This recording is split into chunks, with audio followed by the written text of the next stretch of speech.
این ئەو خاڵانێکەوە سەرۆکی هەرێم کە باسی بکە لە ئەمریکایان داوای بکە لە ئەمریکای گرنگترینیان ئەوەیە ڕاگەاندنی دەوڵەتی کوردستانە دووەمینیشیان یارمەتی سەربازی بۆ پێشمەرگەکانە.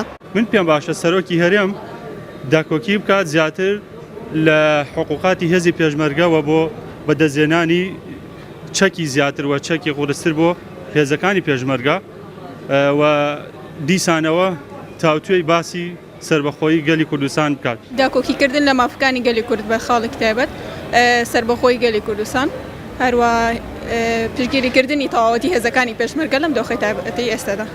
یەکەم خاڵی سربەخۆییە، دووەم خاڵ هاوکاری پێشمەرگە، خاڵی کەش مەسەڵەن پارە چکە پێویستیمە بە پارە ئاوارەمان زۆرە.